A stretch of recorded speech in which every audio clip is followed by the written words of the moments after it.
विश्वनाथ की जय हो।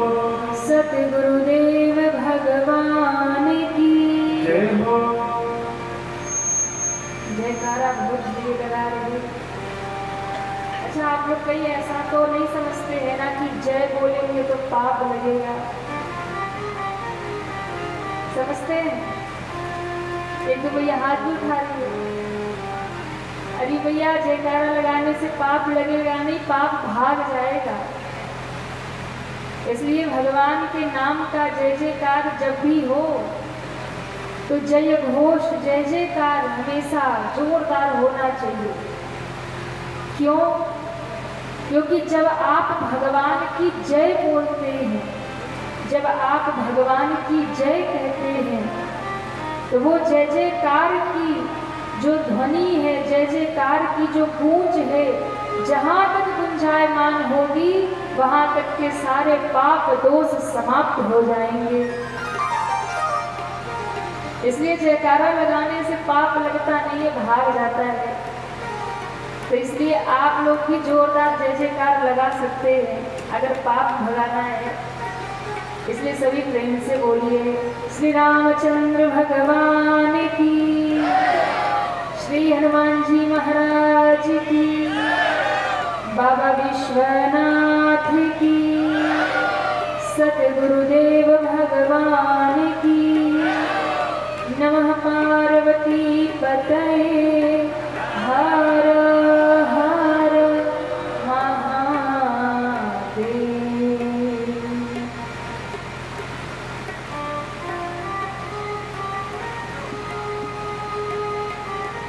परम मंगल में परात्पर अखिलेश्वर अकारण करुणा बरुड़ाले भक्तवंशा प्रभु भगवान श्री सीताराम जी महाराज एवं उनका ही दिव्यांग में स्वरूप श्री रामचरितमानस की परम पावनी कथा को बारंबार प्रणाम वंदन करते हुए परम अनंत संत वीर बलवंत भक्त शिरोमणि श्री हनुमान जी महाराज के पावन चरणों में बारंबार वंदन करते हुए पूज्य श्री सद्गुरु देव जी महाराज के पावन चरणों में बारंबार वंदन तथा प्रांगण में विराजमान भक्ति शक्ति स्वरूपा माताएं, बहने, भाइयों, उपस्थित समस्त राम कथा अनुरागी श्रद्धालु श्रोता भक्तजन, आप सभी को व्यासपीठ की ओर से बहुत बहुत साधुवाद देते हुए श्री राम में सर्वजग जानी करहु प्रणाम जोर जुपानी के पावन भाव से आप सभी के हृदय में विराजमान अपने आराध्य श्री भगवान को बारंबार प्रणाम वंदन करते हुए जिनके माध्यम से इस मंगलमयी धरा पर मंगलमयी भगवान की कथा उपस्थित है, ऐसे मुख्य यजमान के रूप में श्री विजय अग्रवाल जी, अध्यक्ष श्री हनुमानगढ़ प्रांगण श्री अशोक कुमार अग्रवाल जी, श्री विपिन बिहारी अग्रवाल जी, श्री हनुमान मंदिर स्वर्ण जयंती समारोह समिति के सभी भक्तजन, जिन्होंने बड़ा ही दिव्य ये उत्सव यहाँ उपस्थित किया, सब लगे और बड़े सुंदर भाव से सबने ये दिव्य आयोजन यहाँ आयोजित किया। एक बार सभी भक्तों के लिए जोरदार तालियां बजाएंगे। बहुत बहुत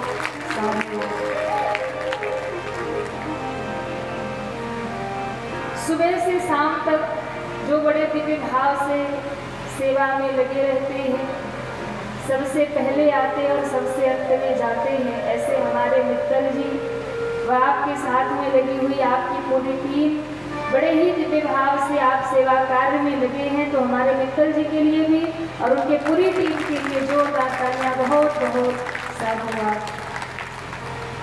जिनके माध्यम से दिव्य भगवान का पूजन अर्चन नित्य सुबह शाम चल रहा है, ऐसे हमारे आचार्य जन, आप सबको भी बहुत बहुत साधुवाद। हम और आप सभी मंगलमयी भगवान श्री राम की कथा को कहे सुने गाए और इस कथा को कह करके सुन करके हम सभी अपने जीवन को धन्य करें। उससे पूर्व सभी बड़े प्रेम से, बड़े भाव से हमारे साथ भगवत नाम कीर्तन तालियां बजाते हुए सब गाएंगे। मधुर मधुर नाम सीताराम सीताराम, मधुर मधुर नाम सीताराम सीताराम, मधुर मधुर नाम सीताराम सीताराम, मधुर मधुर नाम सीताराम सीताराम, मधुर मधुर नाम सीताराम सीताराम,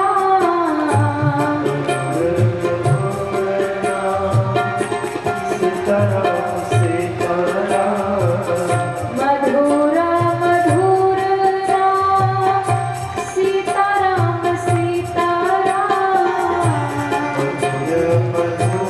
सब गाइए भाव से।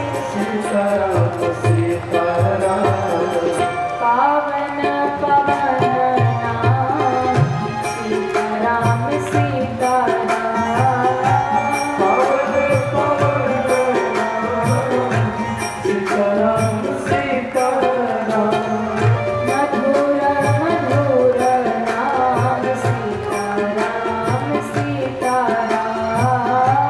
मधुर मधुर नाम सीताराम सभी सीताराम। तालियां बजाते हुए हरि बोल।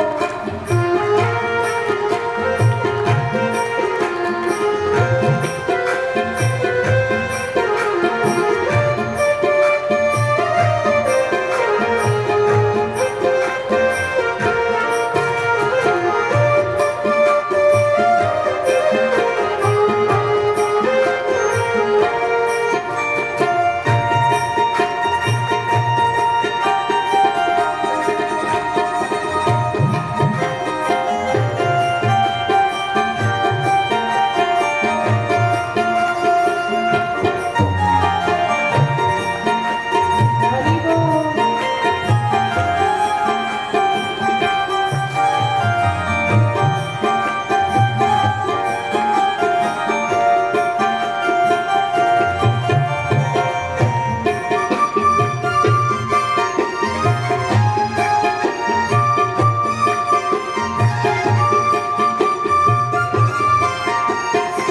हरि बोल।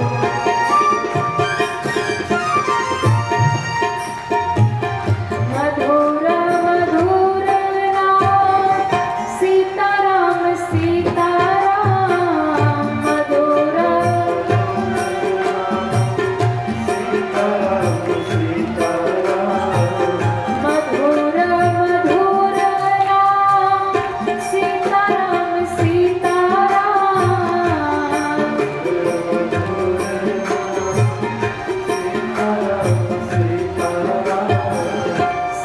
सीताराम सीताराम, सीताराम सीताराम,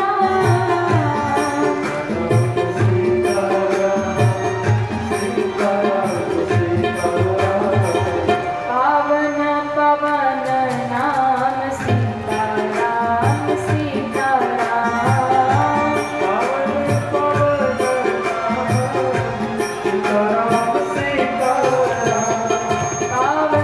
पवन नाम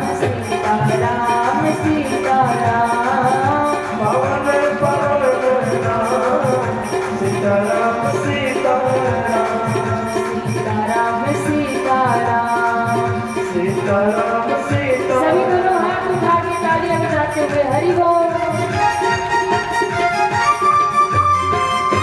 जय हो।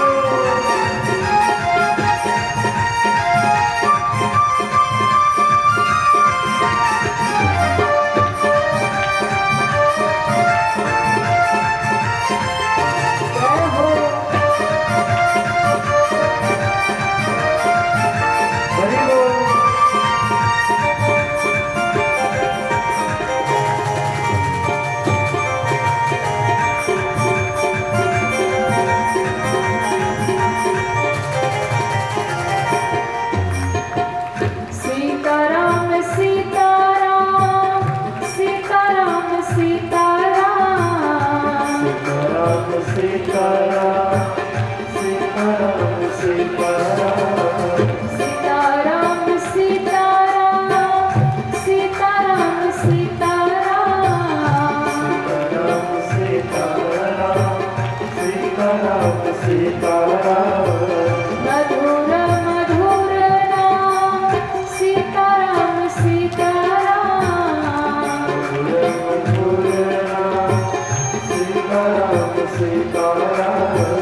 पावन पावन नाम सीताराम सीताराम।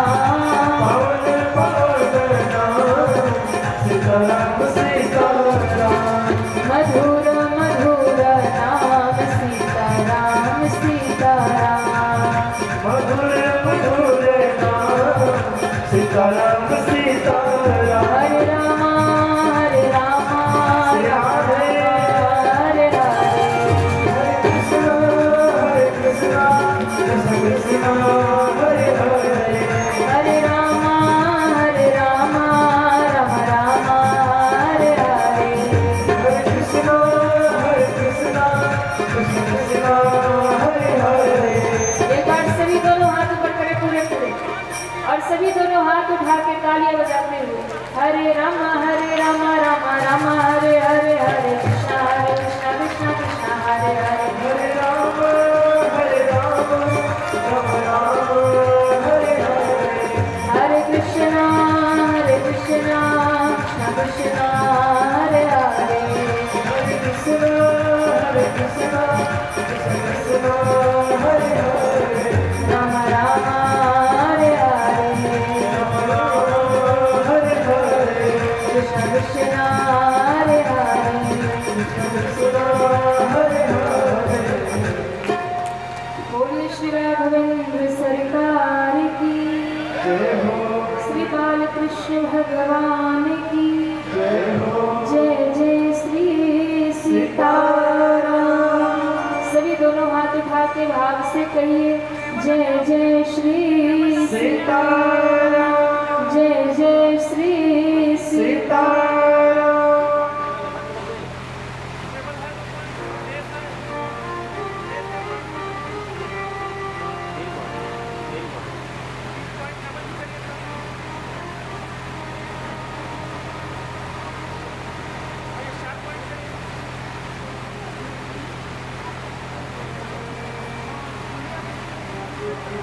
श्री राम। बोलिए राघवेंद्र सरकार की। जय हो आइए हम और आप सभी मंगलमयी भगवान राम की इस परम पावनी कथा में प्रवेश करें और इस परम पावनी कथा की गंगा में गोता लगाकर हम और आप सभी अपने जीवन को धन्य धन्य करें। कल की कथा यात्रा को हम सभी ने जहाँ विश्राम किया था वहीं से पुनः कथा की यात्रा को लेकर हम और आप सभी आगे बढ़ेंगे। उससे पूर्व निवेदन करें, कल की कथा कहाँ विश्राम हुई थी?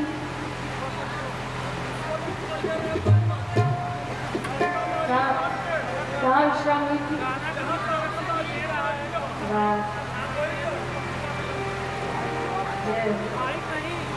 एकदम जग गए हैं जायस वाले, अपने लिए ताली बजा लीजिए। जनकपुर में पहुंच गए भगवान। अयोध्या से यात्रा करते हुए मेरे राम जी मिथिला में पहुंचे और जब मिथिला में मेरे राम जी पहुंचे तो एक दिन पहले ही भगवान ने पूरी नगरी का भ्रमण कर लिया। पूरी नगरी का भ्रमण लक्ष्मण जी को नगर दिखाने के बहाने राम जी लेकर के गए और पूरा नगर भ्रमण कर लिया। बड़ा आनंद हुआ।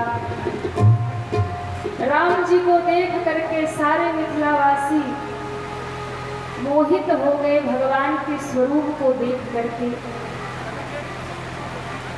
दोनों भैया का दर्शन करके पूरी नगरी, पूरी जनकपुर गदगद है और सब आपस में यही चर्चा कर रहे हैं कि भैया जानकी के योग्य तो यही सांवला वर है।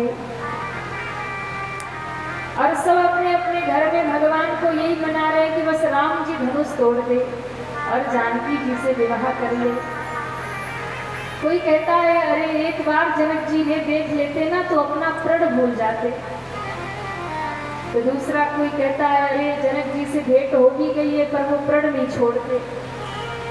तो सब अपने अपने इष्ट देव को मना रहे, सब अपने अपने भगवान को मना रहे कि हे प्रभु, हमारे जितने पूर्ण हैं उन सब का फल यही दे दो कि राम जी धनुष तोड़ दे। पूरे नगर को भगवान ने मंत्र मुक्त कर दिया है। और मैं कई बार कहती हूँ कि भगवान ने तीर नगरी पर विजय प्राप्त किया अपने 3 गुणों से। भगवान के जीवन में 3 का बड़ा योग है। तो 3 नगरी पे भगवान ने विजय प्राप्त किया 3 गुणों से। भगवान के अंदर 3 गुण हैं। कौन कौन? तो कहा सबसे पहला, भगवान शीलवान है, यानी बड़े विनम्र है। दूसरा गुण है भगवान रूपवान है, यानी बहुत सुंदर है। और तीसरा गुण है मेरे भगवान बलवान है। और 3 गुणों से 3 नगरों पर भगवान ने विजय प्राप्त किया। तो पहला गुण है कि मेरे राम जी शीलवान हैं और अपने शील से, अपने विनय से, अपने विनम्रता से भगवान ने अवधपुरी को जीत लिया। अयोध्या को राम जी ने जीता अपनी विनम्रता से, क्योंकि राम जी का ऐसा स्वभाव है कि शत्रु भी उनकी बुराई नहीं करते महाराज, ऐसा स्वभाव है। अयोध्या वासी बहुत प्रेम करते हैं भगवान राम को, क्योंकि भगवान राम बड़े शीलवान हैं, बड़े विनम्र हैं। वो कभी भेदभाव करते नहीं प्रजा से। मेरे राम जी इतनी विनम्रता में रहते हैं, अयोध्या के हर नागरिक का सम्मान करते हैं। जब भी अयोध्या के महलों से बाहर निकलते हैं, कभी राजपथ पे जाते हैं, कोई बड़ा मिल जाता है तो भगवान प्रणाम कर लेते हैं, आशीर्वाद ले लेते हैं। भगवान आगे बढ़ते हैं। जब कोई छोटा मिलता है तो उसे आदर करते हैं, कोई छोटा मिलता है तो भगवान उसे वात्सल्य देते हैं, प्रेम देते हैं। और जब भगवान अपने सखाओं से मिलते हैं तो उन सबके कंधे पर हाथ रख देते हैं और कहते भैया बताओ कोई समस्या तो नहीं है। इतना शील है भगवान के अंदर, इतनी विनम्रता है मेरे राम जी के अंदर कि उन्होंने पूरे अवध को जीत लिया अपनी विनम्रता से।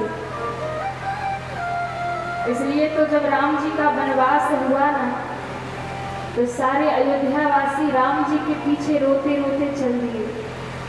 अवध कहाँ जहाँ राम निवास, हम घर द्वार सब छोड़ देंगे पर राम को नहीं छोड़ेंगे।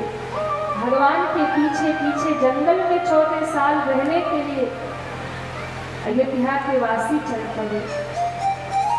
तो पहला गुण है कि मेरे राम जी शीलवान हैं और अपनी शील से, विनम्रता से अयोध्या पर विजय प्राप्त किया।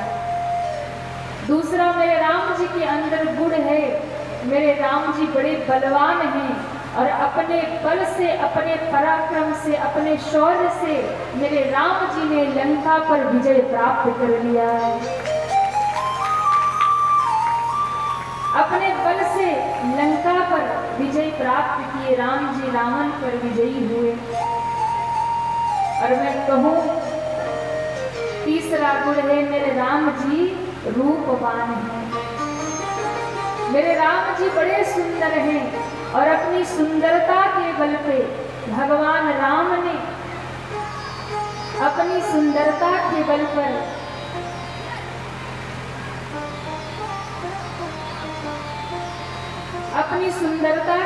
पर मेरे राम जी ने पूरे जनकपुर पर अपना वर्चस्व स्थापित कर लिया, यानी अपने सौंदर्य से भगवान ने मिथिला को जीत लिया। अपने रूप से, अपने सौंदर्य से, क्योंकि देखो मिथिलावासी जो है ना, ये प्रेमी है, ये भक्ति के नगर के निवासी हैं। यहाँ ज्ञान की पराकाष्ठा भी है।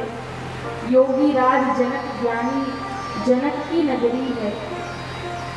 तो भैया यहाँ कोई बलवान आ जाए, कोई शीलवान हो, कोई रूपवान हो, या कुछ लेना देना नहीं। होगा अपने लिए बलवान, होगा अपने लिए रूपवान, हमें क्या लेना।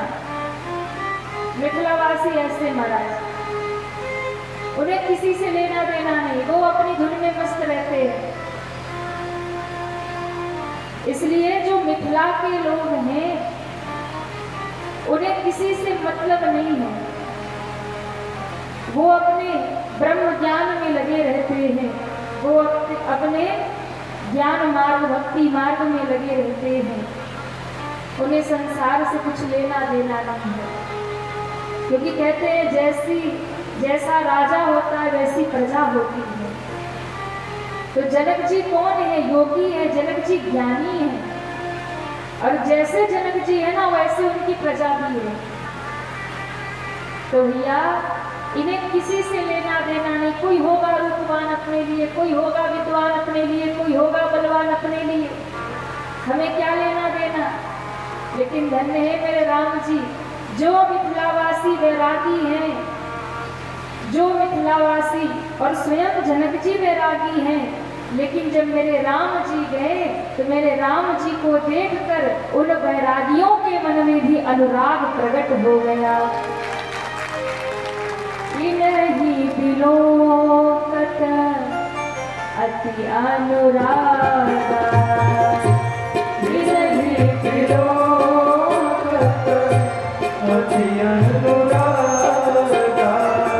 श्री राम जय राम, जय जय राम।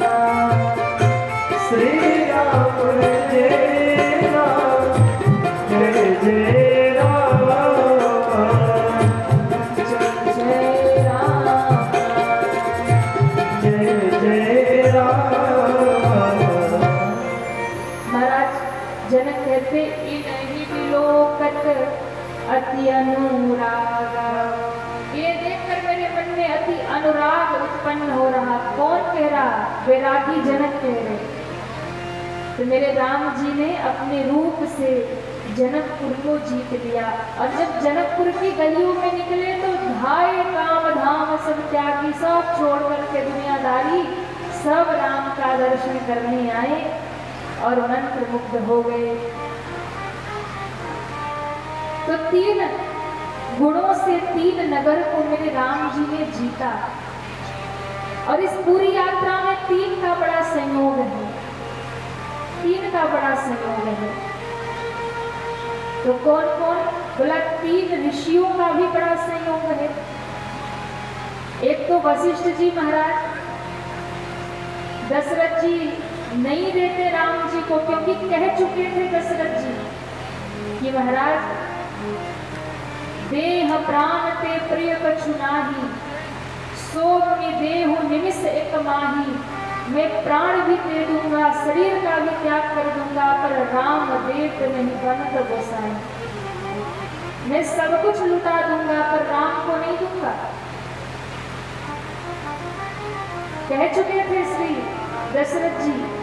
लेकिन वशिष्ठ जी ने कहा कि भेज दो। तब वशिष्ठ बहुविधि समझावा। तो सबसे पहला योगदान पहले ऋषि वशिष्ठ जी महाराज का है। तब राम जी की यात्रा शुरू हुई। और फिर दूसरे मुनि आ गए विश्वामित्र। उन्होंने यात्रा में उन्हें लेकर के आगे बढ़ाया। तो दूसरे ऋषि और तीसरे ऋषि मिले उन्हें सदानंद जी महाराज मिथिला में। तो 3 ऋषियों का भी संयोग जुड़ा। और मेरे राम जी जब निकले तो 3 विश्राम भी किया। पहला विश्राम किया विश्वामित्र बाबा के आश्रम में। दूसरा विश्राम किया जनक जी के बगीचे में।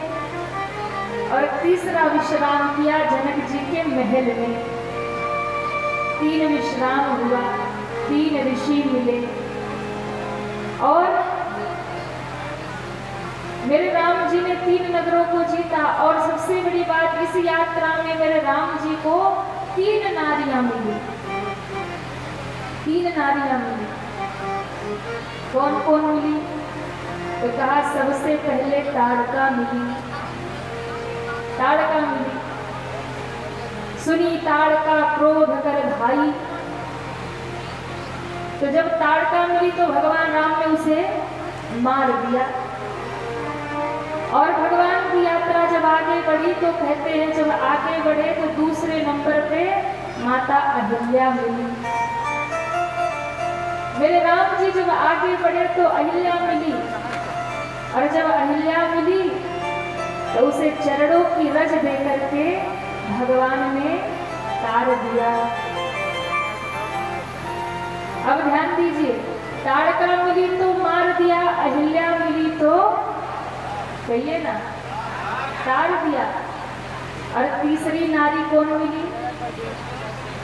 जब मिथिला में पहुंचे धनुष भंग किया तो माता जानकी मिली। 3 देवियां मिली और तीनों से अलग अलग व्यवहार किया। ताड़का मिली तो मार दिया, अहिल्या मिली तो तार दिया और सीता मिली तो स्वीकार दिया। तीनों से अलग अलग व्यवहार किया। ताड़का को मारा है, अहिल्या को तारा है और जानकी मैया को स्वीकारा है। इस पूरी यात्रा में 3 का बड़ा सहयोग है। इसलिए गोस्वामी जी कहते हैं मेरे राम जी ने ताड़का को मार दिया, अहिल्या को तार दिया, सीता माँ को स्वीकार दिया है। किसी को तारा, किसी को मारा, किसी को स्वीकारा, क्योंकि जाती रही भावना जैसी। जो जिस भाव से मिला भगवान उससे उसी भाव से मिले। ताड़का खाने आई तो मार दिया, अहिल्या शरण में आई तो तार दिया और माँ जानकी ने वरण किया तो उन्हें स्वीकार कर लिया। उन्हें स्वीकार कर दिया। और आज कहते हैं सुबह सुबह का समय गुरु जी ने कहा, राम और लक्ष्मण दोनों भैया को बुलाया और कहा सुनो हमें पूजन करना है, कहीं से पुष्प की व्यवस्था हो जाए। ज्यों सुना लक्ष्मण जी ने कहा गुरु जी पुष्प नहीं फल भी मिल जाएगा। क्यों? हम गए थे ना नगर घूमने तो देख के आए, बहुत बढ़िया बढ़िया बगीचा है, बड़े सुंदर सुंदर पुष्प भी है और फल भी है, तो हम दोनों लेके आएंगे, फल भी लाएंगे फूल भी लाएंगे। गुरु जी ने कहा चलो हमें तो फूल मिल जाता वही बड़ी बात है, पर फल मिल जाए तो और अच्छी बात है। जाओ। दोनों भैया ने हाथ में एक एक दोना ले लिया और हाथ में दोना लेकर के चल पड़े। कहाँ? पुष्प वाटिका की ओर। पुष्प तोड़ने चल पड़े। जैसे ही पुष्प वाटिका के गेट पर पहुंचे राम जी खड़े हो गए। लक्ष्मण जी ने कहा भैया रुक काहे गए? तो कहा जरा ठहर जाओ। राम जी रुक करके चारों ओर दृष्टि घुमाने लगे, देखने लगे। लक्ष्मण जी ने कहा इधर उधर कहाँ देख रहे हो? कहा मैं देख रहा हूं कि इस बगिया का कोई मालिक होगा, कोई इसका मालिक होगा, वो मिल जाए, एक बार अनुमति ले ले फिर आगे बढ़े। लक्ष्मण जी ने कहा गजब करते हो भैया, हम राज अतिथि हैं, हमें यहाँ रोकने वाला टोकने वाला कोई नहीं है, चलिए। राम जी ने कहा परंतु ये मर्यादा नहीं है। और धन्य है मेरे राम जी, एक छोटी सी मर्यादा का भी भगवान ध्यान रखते हैं, और हम लोग तो बड़ी बड़ी मर्यादाएं तोड़ते हैं।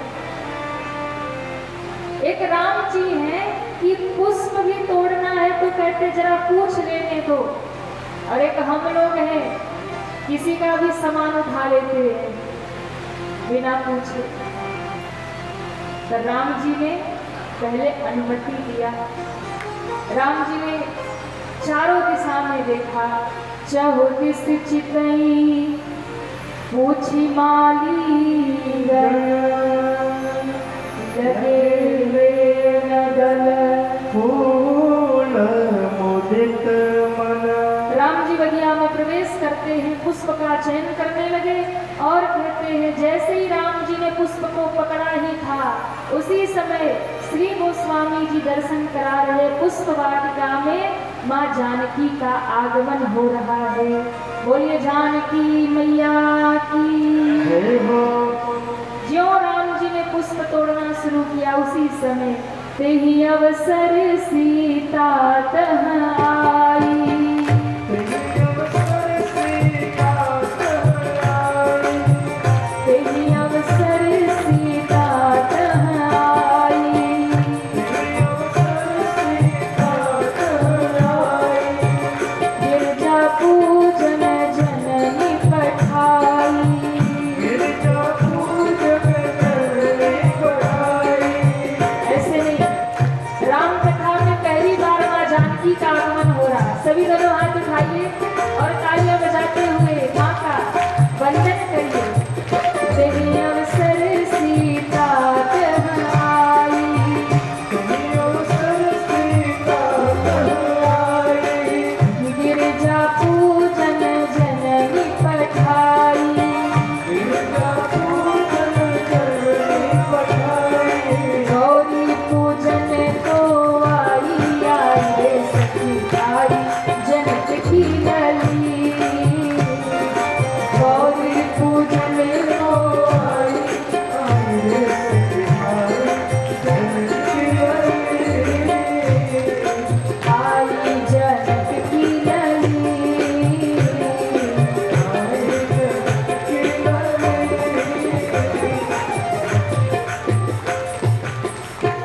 उसी समय जानकी जी का आगमन हो गया अष्टसखियों के साथ में।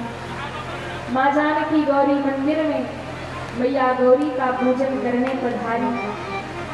और देखिए, मैया गौरी का पूजन करने तो मंदिर में सीता जी गई, पर एक सखी बगीचा घूमते घूमते पहुंच गई वहां जहां मेरे राम जी पुष्प तोड़ रहे थे।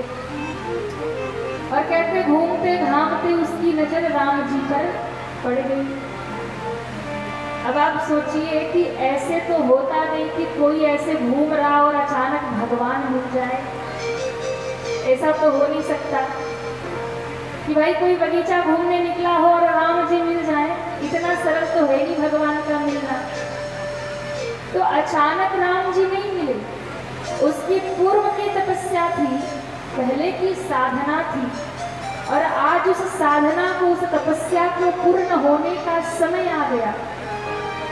और ध्यान रखना, जब भक्ति पूर्ण हो जाए, जब साधना पूर्ण हो जाए तो पूजा की आवश्यकता नहीं होती।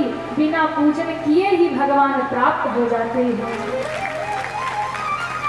जब आप भक्ति की पराकाष्ठा में पहुंच जाओगे तो पूजा की जरूरत नहीं पड़ती, ध्यान की जरूरत नहीं पड़ती। तब तो घूमते घामते ही भगवान का दर्शन हो जाता है। अब आप देखिए, सीता जी स्वयं पूजा करने बैठी हैं। पहले उनको दर्शन राम जी का नहीं हुआ।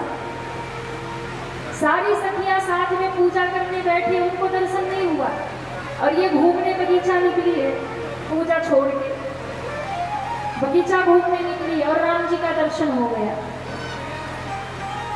तो बात तो समझ आती है कि महाराज, पूजा करने वाले को पहले भगवान मिलने चाहिए। आया ना, पूजा करने वाले को पहले मिलना चाहिए और घूमने वाले को बाद में मिलना चाहिए। पर पद्धति उल्टी हो गई, पूजा करने वालों को बाद में दिखे राम जी और घूमने वाले को पहले दिख गए। तो ध्यान रखना, पूजा करने वाले को भगवान विलंब से मिल सकते हैं, पर प्रेम करने वाले को तो तुरंत मिल जाते हैं। और हम लोग यही करते हैं, हम लोग पूजा करते हैं पर भगवान से प्रेम नहीं करते हैं। इसलिए प्रेम करिए भगवान से। पूजा न भी हो सके, पूजा की पद्धति वो जरूरी है। मैं नहीं कहती कि कर्मकांड नहीं जरूरी है, सब जरूरी है, लेकिन एक समय के बाद जब आप भक्ति के सर्वोच्च पद पर चले जाते